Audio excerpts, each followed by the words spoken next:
Hey there, I know you're on a journey from grief to growth, just like I am, and you may be looking for tools to help you live a more soul aligned life. Well, head over to my Grief to Growth store. It's your one stop shop for inspiration, for healing, and for transformation.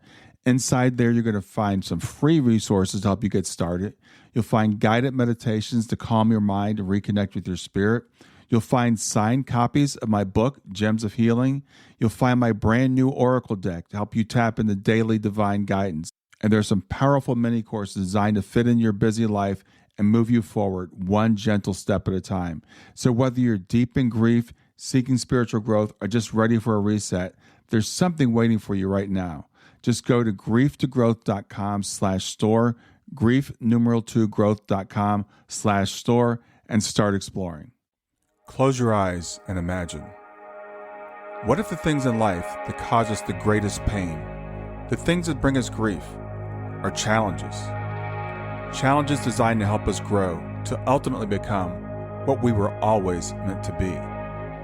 We feel like we've been buried, but what if, like a seed, we've been planted? And having been planted, we grow to become a mighty tree. Now, open your eyes. Open your eyes to this way of viewing life. Come with me as we explore your true, infinite, eternal nature. This is Grief to Growth, and I am your host, Brian Smith. Hey there, welcome to Grief to Growth. I'm your host, Brian Smith. And whether you're tuning in for the very first time or you've been walking this journey with me for a while, I am really glad that you're here. On this podcast, we dive deep into life's most difficult questions: who we are, why we're here, where we come from, where we're going when we leave this life. My goal is always to provide tools, to provide stories and conversations to help us to grow through grief, and not just to survive, but to thrive. Today's guest is someone who embodies the very heart of what Grief to Growth is all about. Melissa Hull is a mother. She's a best-selling author. She's an international speaker, a media host, a master coach, and she's the CEO of Melissa Hull Worldwide. Her journey began with the devastating loss, the accidental drowning of her young son, Drew. But rather than letting grief define her, Melissa made the courageous choice to transform her pain into purpose. Her new book is called Dear Drew, Creating a Life Bigger Than Grief. It releases actually today, so I'm honored to have her here on the day of her launch. And it's already being called a must-read for anyone who's navigating loss and searching for light. In our conversation, we're going to talk about how grief can live alongside joy and how we can choose resilience, healing, and even joy without erasing our pain. Melissa will share insights on how to integrate grief into our lives rather than letting it become our entire story. We'll talk about the importance of intentional healing, mindfulness practices to help us to rebuild, and how honest conversations about grief can truly save our lives. So if you've ever wondered how to coexist with love and loss, or how to honor your past while creating a future full of hope, you're going to want to stay with us through the end of this powerful episode. And after the conversation is over, join me on my Substack at grieftogrowth.substack.com to continue the conversation. And with that, I'd like to welcome Melissa Hull. Well, thank you so much. I'm so excited to be here today. Yeah, and thanks for doing this on the day of your book launch. I know it's a big day when you go through the process. I think you told me it's like a 5-year process to get to this point. A 5-year, I started writing the manuscript in 2020, and today it's, August 19th, 2025, and today is the publishing date. So it was a 5-year journey. Well, I know it's a big thing to get the book launched. So again, thanks for being here today. Before we get into all the topics we're going to talk about, first tell me about your son, Drew. Oh, thank you for asking. Drew is my firstborn child. When the accident occurred, he was 4.5 years old. I was the mother of 2 young boys, Drew 4.5, Devin, his brother, was 3. And like most moms, I was just, a busy mom. 2 little boys that close in age, that's a lot of energy. And so I was constantly, focusing on my children and, my family. And Drew was the kind of adventurous little spirit that would wake up before the sun. He was just so exuberant to wake up every day and to begin just having fun. He loved to play. He loved to be outside. And then on this particular morning, I was exhausted because his younger brother has asthma. And as a toddler, we would be doing breathing treatments quite frequently, especially at certain times of the year when there are more, pollen in the air, more things to trigger his asthma attacks. And so I had been up giving Devin breathing treatments most of that night. My husband was away on business, so it was just me with the boys. And Drew woke up and he came into the room, and I remember he was so excited. It was about 4:55 in the morning, Mhm. and he said, "Mama, Mama, the sun is coming up." And that was the rule. That was the rule. He could not get out of bed until the sun was coming up. And so he had me on a technicality. I'm like, okay, you're right, Drew. The sun is coming up. I'm so tired, but I'm going to get up. And I got up with him, and he was very specific about his breakfast. He wanted beef raviolis and not what it was either that or Rocky Road ice cream. And so we went with beef raviolis that morning. So it just seemed like the lesser of two evils. Yeah. So I got him his breakfast, and he loved Thomas the Tank Engine. And so I put on his video. I gave him some paper and some crayons, and I said, "Sweetheart, sit here, eat your breakfast. I'm going to go back and check on your brother." Hmm. And I went back into my bedroom where Devin was, wheezing pretty heavily. And after an exhaustive night, I laid beside him and I was patting his back just to keep him soothed so he would fall asleep because he was exhausted. Hmm. And in so doing that, I inadvertently fell asleep. And when I woke up, the house was very quiet, which was never the norm when Drew was, up and awake. Hmm. So I was immediately somewhat concerned, and I started to go through the house, calling for him. He's not responding, looking for him, in all the usual hiding places, and he's not there. And then I noticed that my back door was open just ever so slightly, maybe about an inch to 2 inches. And I thought, okay, he's outside. So I go outside and I'm looking for him, and he's not in the backyard. And this is when I start to get that fear in the center of my gut Hmm. where I knew something was not right. And as my panic grew, I ran back into the house, calling for him, not responding, ran back outside. And all of a sudden I noticed that my dogs, who we had about four dogs that were outside as well, and they started running toward me and they were wet. And I thought, what on earth? We don't have a pool. And then I thought, oh my God, the irrigation canal. And Hmm. so I ran towards a very large irrigation canal. And in my community, it's very much agricultural. And so we have large irrigation systems and waterways to transport water to the fields. And there was one very large canal, just maybe 200 feet, no yards, 200 yards from the house. And then I saw my son's footprints leading towards that irrigation canal. So I ran as fast as I could to it. And when I arrived at the canal, I could see that there was a splash on the side of it. And I noticed that the dirt above this canal bank had given way. And I saw all of my dog's paw prints and Drew's footprints. And I knew he had fallen in. Hmm. And I dropped to my knees and I remember begging God to please not let this be the outcome. Yeah. Please, please spare my son, help me find him. At this point, there was a person driving by. They stopped. I begged them to call the authorities, and they did. I explained I have a little boy at home. I needed to go back. I started to call my family, my husband who was away on business, and let them know that Drew is missing. And within 7 hours of those initial moments, they came to my home where I was sitting with my family, and they told me that they had found his body and that he had in fact drowned that morning.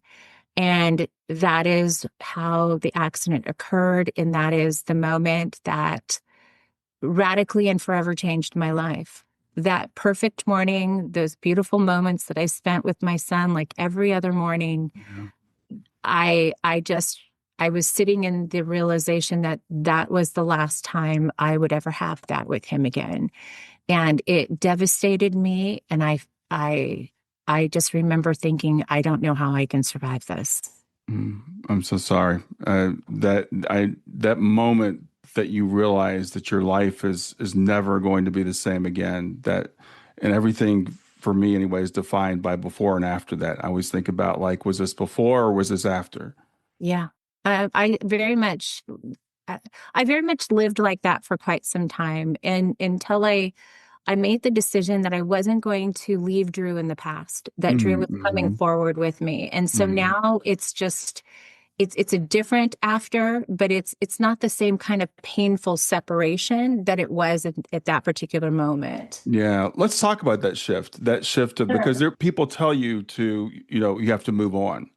And I remember that term just irritated me when people would say, Yeah, "Well, yeah, yeah, I'll go a step further. It pissed me off. Like it yeah, made me mad. It made me feel that somehow they were telling me that my pain was unwelcomed and that my emotions and my longing, my mourning for my son was somehow something that needed to be hurried up mm, and just processed through without really understanding that that's impossible. There is no leaving him behind. There is no getting over this.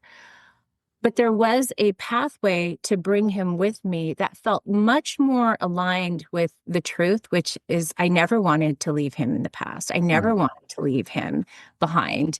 And so I just decided uh, I'm going to do this my way. mm, I'm going to grieve my way. I'm not going to let people tell me how I should be reacting or what is appropriate or what is even, I guess, healthy. I allowed myself to feel everything and I welcomed those feelings because anytime that I tried to stifle them or minimize them, I noticed how much pain I was in. I mm, could not live with that. I could not live like that. And so I just decided that the old model wasn't for me. yeah." So, how did you make that shift? Was it just something inside of you that said, "I'm just going to do it my way," or did you have some assistance or resources? You know, I did have assistance in resources, but I also was very curious and I explored. I explored very like in the non-traditional realms. I've tried everything. I talked to mediums and psychics. I went to very spiritual locations in Sedona, Arizona, where they talk about the vortex and they talk about, I went everywhere. I studied aura personalities. I studied pranic healing. I studied Reiki and became a Reiki master. I studied the chakra systems. I really dove into alternative health, and that led me into kind of a spiritual awakening. I Mm-hmm. started to then read different books. The Alchemist, The Fifth Mountain, which is also written by Pablo Coelho, was a transformational book for me. Um, and I just allowed myself to explore my grief by staying curious about what would help align me with this idea that I still wanted to live a life of beauty and joy and vibrancy and do that alongside of my mourning and my the pain that comes with mourning your child. Mm-hmm. It is not, there's no way to separate that from this experience. But what I have discovered is that love will always outlast life. And when I held on to the love that we Mm-hmm. shared in those moments, Yeah. when I went back and I listened to my heart and I would recall these very beautiful moments, these memories, I realized that was how I could bring him forward. I would talk about him. I would talk about how I felt inside of this process. And I just started writing. I Mm, started writing. I used painting, art therapy as a way for me to process my grief. But writing really became the vehicle that felt like I was helping myself and also staying very connected to my son, which made me feel good. I felt grateful yeah. that I had those beautiful memories, and he felt closer to me. Yeah, I think that's wonderful. I was just listening to there's a guy named Dr. Parasetti, and I actually, after my daughter passed away, I found his program from the Family Foundation. This was like 9 years ago. I found his program. My daughter passed 10 years ago, and he was talking about the old model of grief that Freud brought up was like grief is a disease. Basically, it's a disorder. You have to get rid of it. You've got to accept the fact that they're gone. You move on, let them go. All those types of things, and that just doesn't work. No. So it's good that you discovered that. And same way kind of I did. It was like I'm bringing her with me. I can't leave her in the past. Stay with us. We'll be right back. I'm excited to announce I have a great new resource. It's called GEMS, 4 Steps to Move from Grief to Joy. And what it is, it's 4 things that I've found that I do on a daily basis to help me to navigate my grief. And I'm offering it to you free of charge. It's a free download. Just go to my website, www.grieftogrowth.com/gems, GEMS, and grab it there for free. I hope you enjoy it. And why would anybody want to? They're a part, they're a part of our legacy. They're, Yeah. even though their lives may not have continued, their love and their presence can. And I think it's a decision that we make Hmm. as grievers. I know that I have seen people choose the opposite, where they kind of decide that, nope, I have to set them aside and keep them in this, in this more tightly held kind of container, where Hmm. I never wanted that. I wanted Drew to be sprinkled everywhere. Yeah. And so that's how I lived. Mhm. I brought him everywhere. And Melissa, how many years has it been since his passing? 25. Yeah, it's It was 25 years on May 19th yeah, of this year. So he passed May 19th, 2000. yeah. So that's the thing, they do have an impact on us, going forward for a very, very long time. And we can choose how we allow that to happen in our lives. And you chose a way that seemed, but it does stuff work for you. I'm curious, what were your beliefs before Drew's passing in terms of the afterlife, all the stuff you got into? Were you into that Mhm. before? So I was brought up in the Mormon faith, and Hmm. my husband was brought up in the Seventh Day Adventist faith, and so we ended up at a Catholic church with our kids. Go figure. Okay. So we had a broad kind of acceptance of different religions, but Hmm. for us it was more about establishing faith in our family, the practice of faith.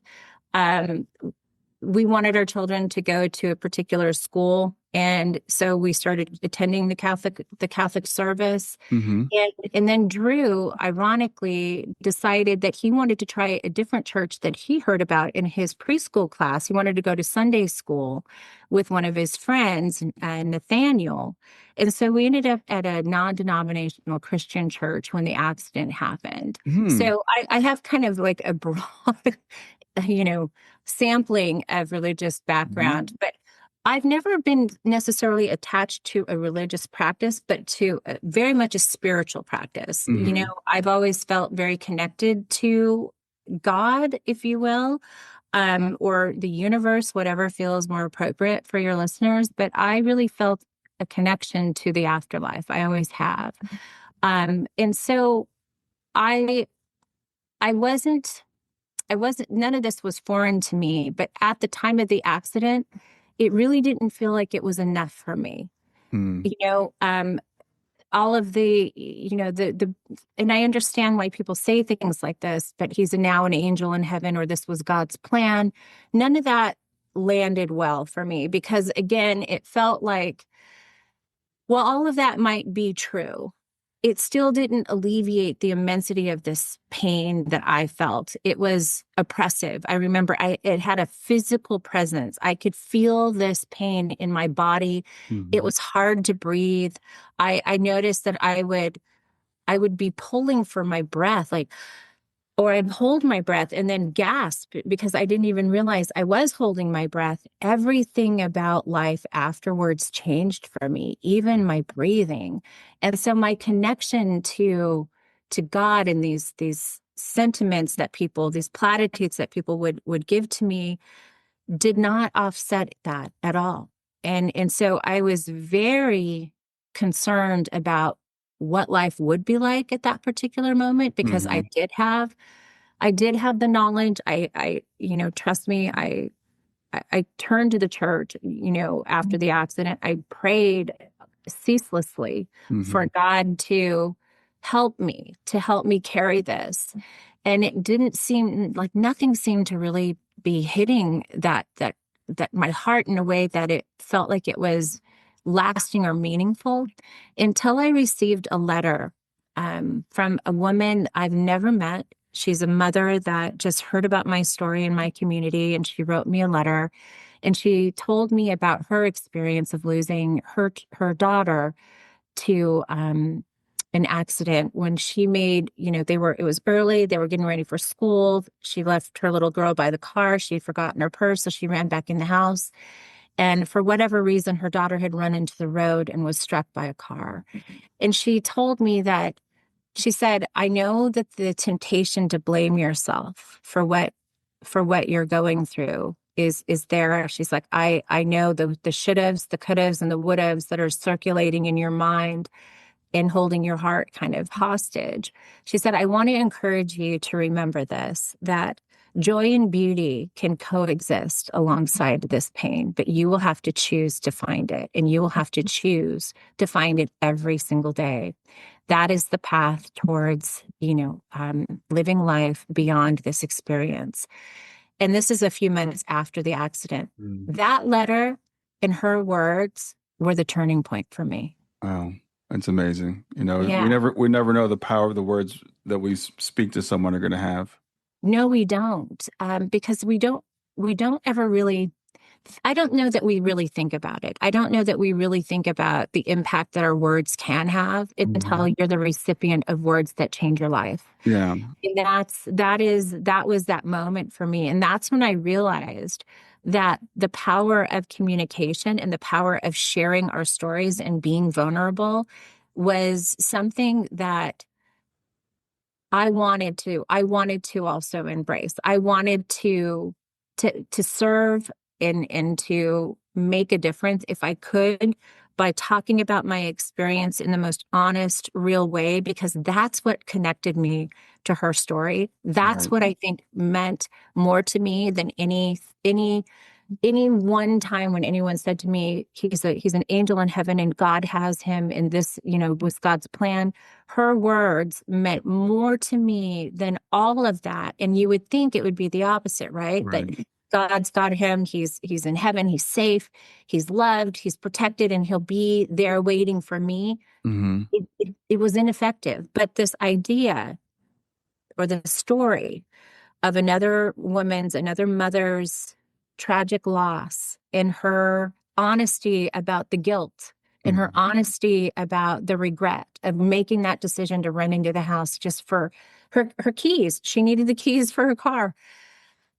Changed her life forever too. And Hmm. that was the one strand of hope that I needed because I was not doing well.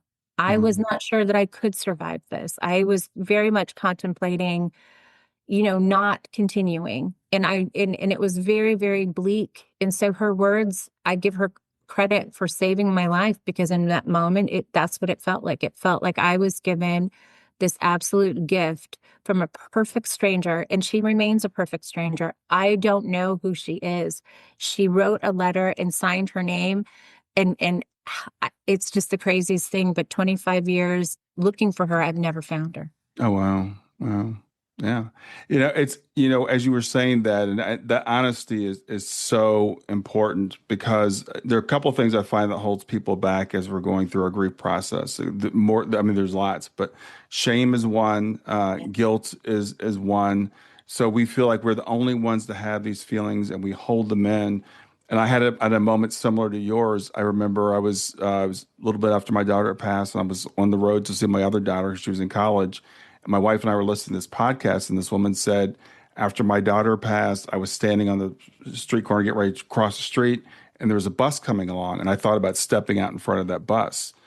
And her saying that, I was like, wow, I've had those feelings too, Yeah. but I'd never heard anybody say it out loud before. So I Yeah. rushed back and I got her book and I read her book. And that was one of the turning points for me, was like, these feelings that we have are very normal.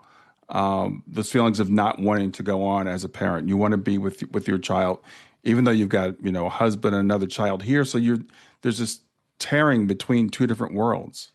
Absolutely. Um, that is when I realized that love will always outlast life, and Hmm. that is that if we allow it to become a gift is truly a gift. It Gratitude for the time that I had with Drew, even though it was just 4.5 years, was everything to me in the moments when he wasn't there. Yeah. I held on and I clung to those memories, and I cherished them in such a way that they sustained me. Yeah. They gave me the strength to endure what I didn't think was possible to endure. And in time, I started to see that this grief, this pain was the mirror reflection of the depth of our love and just how beautiful that in and of itself was, because at least it gave me a like this I guess reason or explanation for why it did hurt so bad, Yeah. why it was so hard, because it was that significant. He was that incredible, that special, Right. that vibrant. And so then all of a sudden, grief started to become like this, like, well, hell yes. Yes, this is really terrible because he was so incredible. Hmm. And his absence is hard. It's hard to become accustomed to that. But the memory of him is where I really started to find and discover that I never had to leave him behind. I always could bring him forward. And I let that be my truth. I just let it be my truth. And when people, and trust me, I'm still talking about him 25 years later. Yeah. 25 years later, I had a lot of people say, isn't it time to like maybe talk about something else? Mhm. And I thought, and I considered that, well, maybe. And then I thought, no, no, no, it isn't. I'm not going to put him on a shelf. I'm not going to accommodate everybody else's, level of comfort in order to make my grieving process fit them. I Yeah. need to do it this way. And I just, in a respectful way, um, in a mindful way, I always held true to that. That was my truth, and I was going to hold on to it. So I've been writing about grief and bereavement for over 10 years. Hmm. I've been speaking about grief and bereavement for about 8 years. And I've, now published my book, Dear Hmm. Drew, Creating a Life Bigger Than Grief. I feel like I'm just getting started Yeah. 25 years later. And Yeah. so I've just come to understand that grief is something that we have to honor. Yeah. And that relationship is very personal. It's as unique as the person that we've lost. And we are the creators of what our journey with grief will look like. And so I chose to embrace it and to understand it and to make it a teacher and not this problem. It was not a problem that I could solve, but it is something that I could grow from. Yeah. Absolutely. Yeah. Well, let's talk about making that shift from, Sure. from what people are that are, oh, this is terrible, this has happened to me, which of course is true, to gratitude, for Mhm. to like my daughter's pictures. But we have an Apple TV, so our screensavers are pictures of our family. My wife loved looking at it because I tell her even though we only had 15 years, we had a great 15 years. Yeah. But it takes a while to make that shift also. And you talked about, and I think it's important as we're having these conversations, sometimes people can go, oh, I just lost my son or daughter or husband or whatever. I'm never going to get there.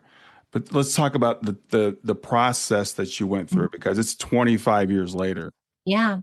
I will say I started with very nonverbal ways of kind of wrestling with my grief. I painted a lot, Mm, and I used color and form to put onto a canvas what I couldn't put into a word. I could create the black void on a canvas, and it could feel very tenebristic and chaotic. which is how I felt on the inside.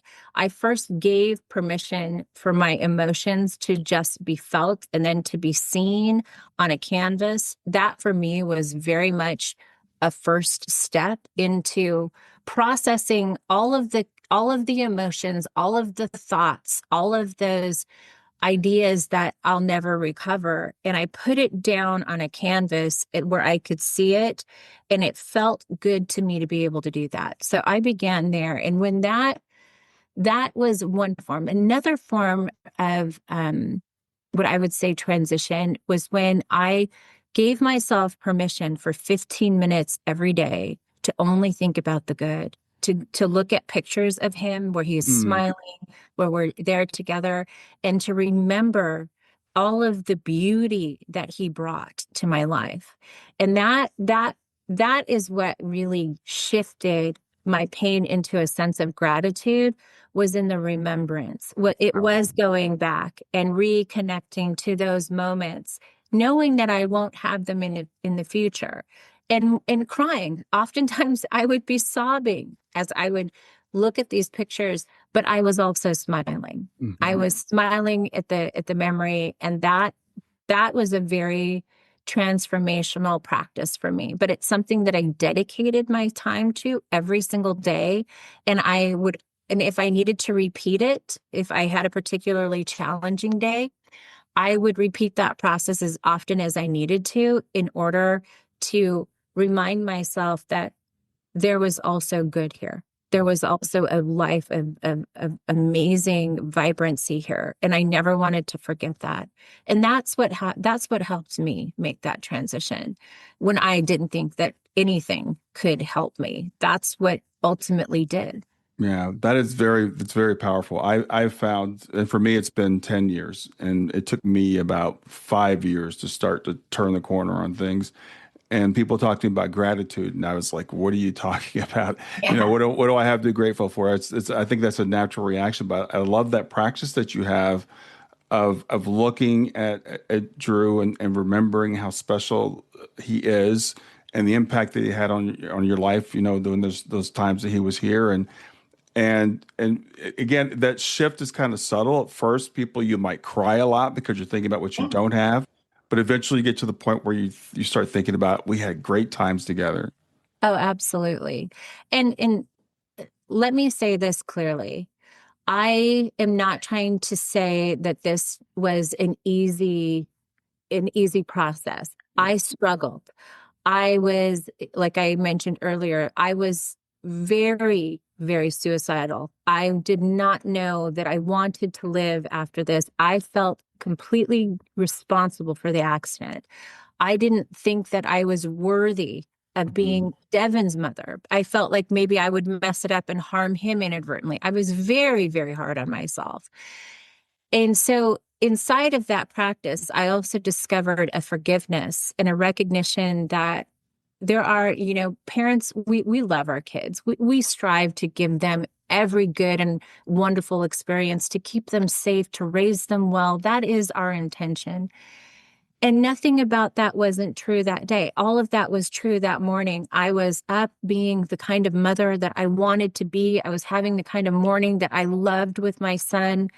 And I had no reason to believe that this morning would be any different than any other morning. And that's when I started to recognize I cannot control everything. And I was a loving mother the day before the accident. I was a loving mother the day of the accident.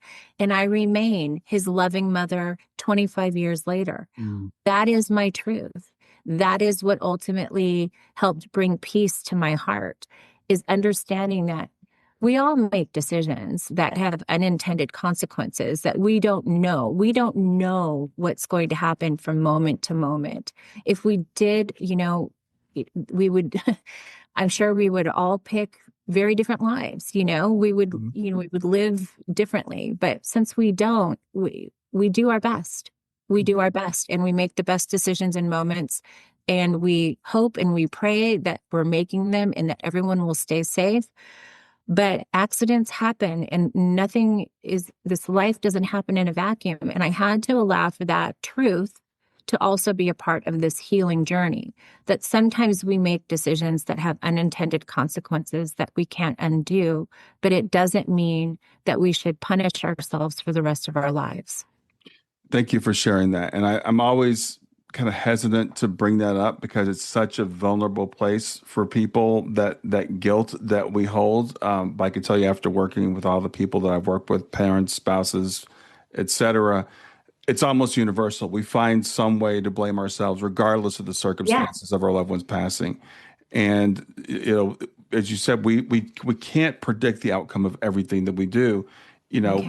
On any other day, you would have gone to sleep and Drew would have been fine and been watching TV when you woke up. It just so happens that that was the circumstances of that day. But there, we do want to have this illusion of control. I think that's one of the reasons why people beat themselves up so badly, because we want to feel like if I made this decision, then this would have happened, and we never know that. Right. I often hear I should have known. That's a very common Yes. thing here. I should have known. I should have, or I feel like I missed something. I should have done this, or I should have asked this question. And I think to myself, that's the invitation to the kind of circular discussion that leads us. We become spinning tops. Right. We're just spinning in place. We're not gaining any trajectory. And so I understood that that kind of thinking would anchor me to a past and into a line of questioning that would never have a satisfactory answer. And Mhm. I was going to have to make that decision that I would never have the answer I'm looking for. God was not going to write me a letter and say, I did this for this reason, and you don't know and you don't understand, but hold on, because someday it'll make sense. That wasn't coming. And so I had to decide that even though I didn't have answers and I didn't understand, that I still had choices. And those choices were going to either align me with a life of becoming better and allowing growth, or it was going to stifle me and I was going to become bitter and stuck. And I knew that. I knew that in my gut, in my heart, I knew I had a choice to make. And I chose to embrace life the way Drew did, which was to live it boldly, to live it fully, to be curious about everything. And that's what shifted for me. I got very curious about what my life could become, even though I had lost my son, and what he and I could do together, because I was bringing him with me. Hmm. So and I know there's not a moment when that shift is made, but how long do you think after did you start to make that shift that I'm not going to hold myself, responsible for this? Because I totally agree with you. It is a choice, and people listen to this might think, well, no, it's not a choice, but it is. It is. It We is a get to choice. choose, and it's not easy. It's a hard road, but when did you start to kind of come out of that? I would say it happened in increments, and then Mhm. there was maybe an epiphanal moment where I recognized that when I was in service to others, because immediately after the accident, I started talking about water safety education, and I went to preschools and I focused on the most vulnerable, which are youth under the age of 5, in Wow. particular boys. And in my community, there are over 200 miles of open irrigation canals that run alongside many developments. Mhm. And as Yuma has grown, so has, you know, people have gone, they purchased, like developers have purchased farmland and they're developing them into Mhm. communities. And I knew I had a unique opportunity to take my story and to bring it to the forefront and educate people about water safety from a very unique perspective, which was irrigation canal awareness. Mhm. And being in service was something that helped me understand that I could make a difference, even though it wasn't a difference that I didn't feel like I necessarily would have chosen this, but I could still do good. Mhm. And Drew's life could still hold meaning and value if I could allow myself to, to, to, to serve. And service is where I began to understand I had choices. Okay. I had some unique opportunities, and every single time I went to a preschool and I looked into the eyes of these beautiful children, and I would remember my son's, beautiful bright eyes. I knew I was doing something of value. I knew that and trust me, I'm still in the same community that this accident occurred in. And every now and again, I'll bump into one of those children that I talked to 25 years ago that are now parents themselves. Um, And they will say to me, I never forgot what you said. And they were 4 years old, 4 and 5 years old. I've mhm. never forgotten. My kids, my kids are in swimming lessons, or, I remember writing an essay for the essay contest that you sponsor, and remembering Drew. And so Drew lives on in a way that I could never have predicted back then. Right. Right. And so again, that was the choice. And it begins with choices like that. Sometimes it starts off as service, but it eventually becomes an awareness that there are choices that we can make that help to bring more gratitude into our experience. And then we realize that grief and joy can coexist, that pain and beauty can coexist, but you have to allow that. And that's the choice. You have to allow for that experience to culminate and germinate, and then care for it, and it will bloom. I promise you, it will bloom. But it's an intentional thing, and it's a practice. It's something we have to revisit and dedicate ourselves to in order to see its fullness. Yeah, and I think that's wonderful. And so beautifully said, because this concept that life is bigger than grief. It doesn't, there's this idea I think we talked about earlier with Freud's concept of like grief is something we want to get rid of. We want to get over. We want to move past it. It's a pathology. So, you how would you or how would you describe what your grief is like today versus what it was like in the early days? So for a long time, grief felt like a punishment. It felt like a problem that needed to be solved. And what I've come to really understand is that grief is not a problem that we solve. Grief is the shadow side of love's brilliance. Mm, And grief is our soul's beckoning. It's calling us forward to attach and to hold on to the love that remains. Love is just like energy. It cannot be destroyed. But the more we focus on the pain, the more pain we'll experience. The more we focus on the more love we will experience. And so I made the choice to align this experience with all of the love that I could just pull from all of those memories. And that is what grief is like for me. Grief is an experience that has led to some of the most profound growth in discoveries about who I am as a person, what's mhm. important to me, what I value. It simplified my life in a way that I can't even begin to really put into words, but it made things very clear what was important and what wasn't anymore. Yeah. One of the fears that people have when they lose someone is I'm going to forget them. Mm. And then I think sometimes people will actually hold on to the pain thinking, well, the only way I can bring them forward with me is to hold on to this pain. So did you ever experience that, like, what if I forget about Drew? Did you ever have that fear? I did. I never wanted to forget anything. I wrote Drew a letter every day for the first year after his passing, and Mhm. I wrote him a letter. Um, I call it my year of magical thinking, where he wasn't dead. He was just off on this adventure, Yeah. this spiritual adventure where he couldn't send me a postcard, but I could write him letters. And he loved Peter Pan. He loved Peter Pan so much. So in my mind, he just became like a Peter Pan figure, a boy who would never grow up, Yeah. but would go on and live these wonderful adventures. And I would talk to him as though he were in Neverland, and I would write to him about the experiences. I remember one day in particular, Yuma is a very sunny place. We grow a lot of agriculture year round because we have great weather for that. So on a particularly rainy day, there was thunder and it was lightning, and I thought, I wonder if that's him up there just bowling, because Drew loved the crash of bowling pins. He loved all of that sound and just when plays with trucks, he would just, the crashing sound he would make. And I thought, huh, I wonder if that's him up Mhm. there just letting me know he's having a good time.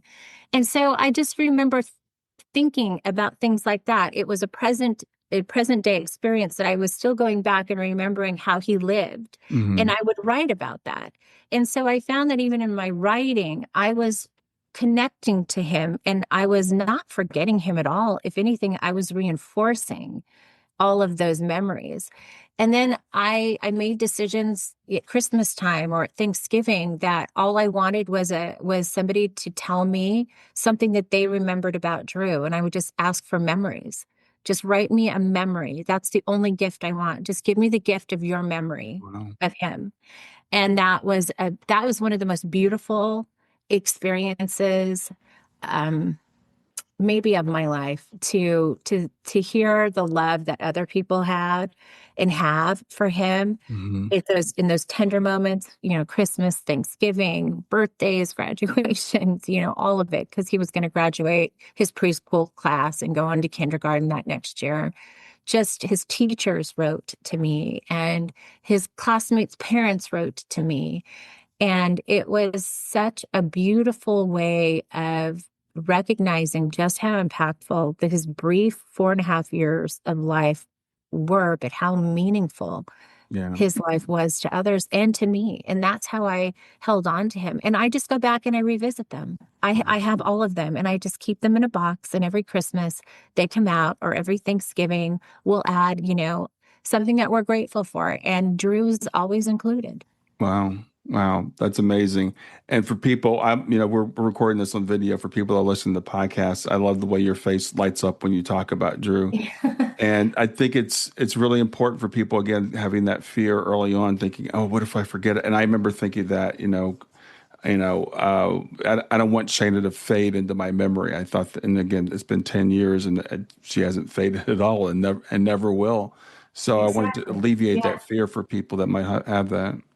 I think it's really important for people who have I guess a longer period of time inside of this journey to really speak to people at the beginning phases, because there is a lot of fear and there Mhm. is a lot of confusion. And I know that you cannot give them all the answers. I cannot give them all the answers, but we can give them our wisdom and we can share with them the insights and the things that help us to stay connected and to dispel some of those fears, because they will never forget their loved one.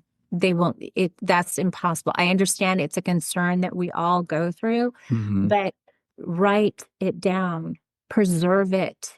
We have phones everywhere. Audio record yourself, remembering something, have Mhm. it transcribed, put it into a book, you know, just ask people for their memories and bring it all together in one place. And then, experience that over time. It's amazing how much you'll remember. And sometimes it'll jog other memories, Yeah. and write them down. Just write it down, preserve it for sure. And for me, I actually made a shift where it's like, again, we talked about like they're still here. We're going to see them again, or we're going to see them again. I still have a relationship with Shayna. I still talk to her every day.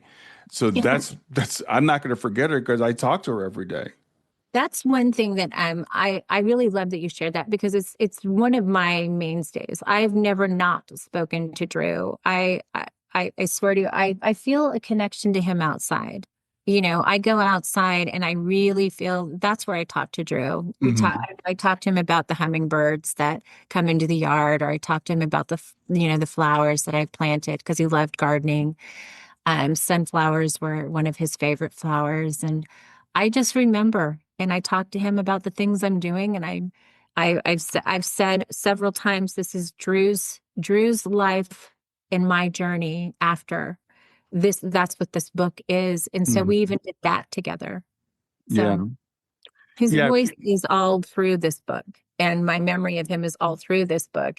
And those conversations continue on, I promise you. I talk to him all the time.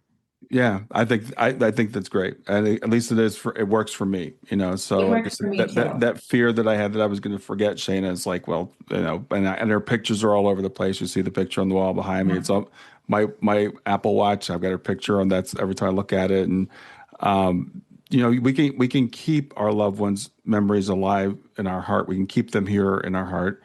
And with all the research that you've done and all the research that I've done, I know that my daughter is still with me in a very Absolutely. real way. Absolutely. And I love that you do know that. And my heart, like I have a lot of empathy for people that are not quite there, that really wrestle with that question. My faith has definitely been foundational in this evolution, but I did have to work for that. My relationship with God definitely did.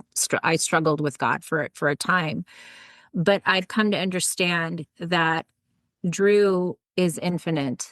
Drew's love is infinite and everlasting. And I love that knowledge because it allows me to live in this life knowing full well that he is here with me Hmm. and that I will be in that same sphere, realm, heaven, whatever, at some point. And what a beautiful reunion that will be. Yeah, But I live this life fully because that's how I know he would have lived it. yeah. That's such an important point. And you mentioned you had some faith background before, you and your husband, and then you with the Catholicism and Mormonism and stuff, Seventh Day Adventist. But for a lot of times when we lose someone, especially a child, it's like it's not enough. Now I need to know. So Mhm. when I tell people that, they say, "Brian, do you really believe this?" I'm like, I don't really like to use the word believe. It's like, do I believe in gravity? Do I believe in, the internet? It's like there's so much evidence, and you've had Yeah. experiences. You said if you do Reiki, there's energy that these things are real. Yes. And back before I really relied on my faith, I really dove into science. And there Hmm. was a book by David Hawking, Dr. David Hawking, called Power versus Force. And it is the study of, or his study of the map of consciousness. And I really I just looked for evidence of connection and what emotions are, and what does that mean and how does it impact our bodies and how does that impact our thinking and our connection to our loved ones. I read Joe Didion, The Year of Magical Thinking. And then I went on to read other authors who talked about grief, and, Angela's Ashes by Frank McCourt. I looked in places like that Hmm. before I really came to understand that what I was searching for in science, it gave me a lot of facts and very, studies. But when I turned to my faith, that is where I felt a peace that I really could not understand. It surpassed like that peace that could wash over my pain and truly give me an internal tranquility and that sense of deep connection, that connection that is not about physical form. It's about spiritual soul connection. That's where I found him. And that's where I remain today. My faith practice is my own. I have my own relationship with God that doesn't necessarily fit a religious box, but Hmm. it is very real. It is very vibrant, and I cherish it. That's awesome. So, Melissa, with the launch of your book today, Yes. what are you hoping to see your book do? My book was written with the intention of being that letter that I once received from Teresa. This book was written for the person who needs a Teresa today. It was written to let somebody know that they are not only seen, but they are held and they are cared for. And then ultimately, I hope to inspire them to also make that choice to look for the path that allows them to create a life alongside of this experience, but to still build towards a life of joy and fulfillment and meaning. Because I'm living proof that it is possible. It is possible. And I want my example to just be that glimmer of hope for that person who's really struggling the way I was that day when I received that letter, and be that thread of hope that will carry them through to their journey. 25 years later, who knows, maybe they'll be the one to write the next book, or they'll be the one to create a new foundation that supports other grievers. I just believe in the ripple effect of putting more love out into the world, more hope out into the world. And I want to see those ripples of change and that intention carried through. I hope that Dear Drew, reaches every person that it can benefit. Yeah, I think it's awesome, and you're definitely, you're doing that, and you've walked the talk. You've given us example of what we can do, and as you said, and I love the way you're not sugarcoating things. You're not saying this was an easy thing, and that's an important part of it too, because I think for people to realize it's possible, they've got to know that you were where they were, that you didn't just wake Oh, up like this. absolutely. No, no. It was messy. Let's just be honest. It can be messy at times, but mess can still become masterpiece. Yeah. And whenever I remember when I would get really discouraged and really concerned about, is this even working? Is all this, practice and all, is it working? And I remember having this very vivid kind of, I'll call it a daydream, but I was shown all of these shards of glass, all of these broken, colorful pieces of glass, which is how I felt. I felt shattered. I felt scattered. And then I saw this image of a kaleidoscope and I thought, oh, I get it now. All of these fragments, all of these things that have made me feel like I've lost myself or that I'm no longer this whole and complete person.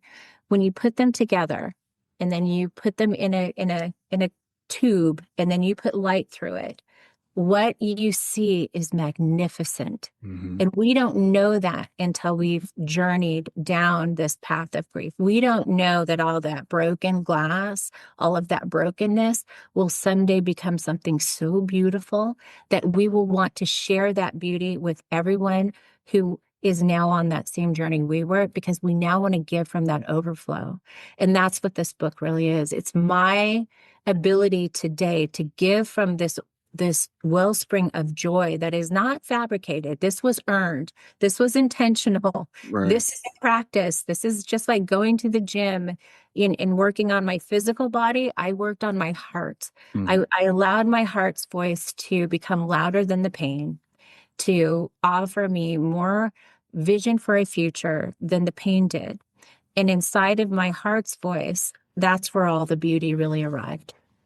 Yeah, and I want to emphasize the point you just made, because I was talking with a client the other day, and we were talking about some shifts that she has made and some insights she's had, and she said something like, "Well, I was really blessed to have this," or I said, "No, this is actually an intentional choice that you made.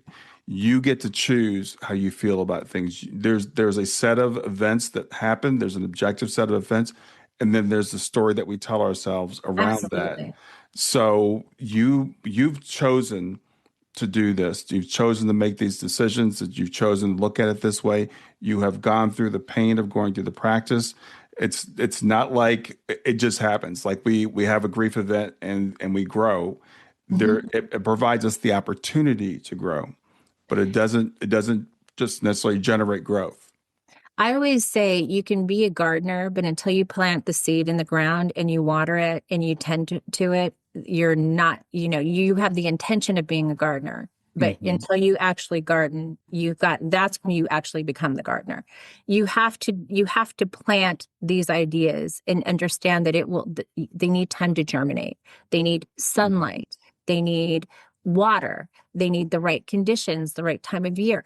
There are conditions in seasons inside of grief that we will have to weather, Yeah. but the intention to continue on is the point, because the blooms will eventually blossom. They will emerge, but you have to make sure that you're taking care to care for those intentions, and those practices eventually give way into not just knowledge but embodiment, and then it becomes a way of being when Yeah. you to master it and embody it, and to make that choice so routinely that this is the effect. It's the default. Yeah. It's not that I have to think about this, and it's I wake up in this state, and when I'm not in this state, that's now the abnormal. When I don't feel this deep connection to Drew and to loving life, that's when I know, okay, well, what's off? And I go and I do the check-ins, and I still, all of those practices that I started with my grief journey, they sustain me today in just different ways. Yeah. Awesome. Awesome. So, is there anything that you would like to talk about that I didn't ask you about? Um, I am a very big advocate for water safety education, Mhm. and I really truly believe that it's not just a seasonal conversation, it's a year-round discussion. It is the number one cause of death for children under the age of 5 in accidental deaths. Hmm. And so I hope that everybody will take time to look at their surroundings, especially if you're vacationing and going to new places. Make sure that you're paying attention to things like decorative fountains, open water systems, lakes, streams. It does not take much water, and it does not take much time for a drowning to occur. Mhm. So if anybody would like free resources about water safety education, my website, I offer those resources free, and there's videos and conversation starters for parents to have with their children about making them more safe and educated about water safety and drowning prevention. And my website is melissahull.com. Okay. MelissaHull.com. That'll be in the show notes also. Remind people of the name of your book. It's Dear Drew, Creating a Life Bigger Than Grief, and it is available today. So I'm very excited to offer this book to the world. Yeah, I know Drew is very proud of you and the work you've done on yourself and what you're doing in the world and putting this out there and continuing his legacy, even these many years later. So, Melissa, thanks for being here today. It's good to meet you. Good to meet you, and thank you so much for having me today. All right. Have a great afternoon. Thank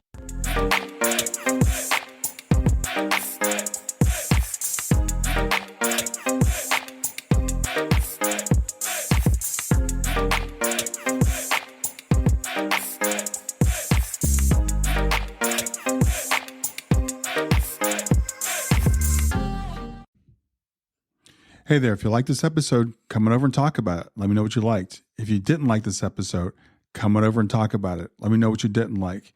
Go to grieftogrowth.com/community and look for Talk About the Podcast. I'll see you there.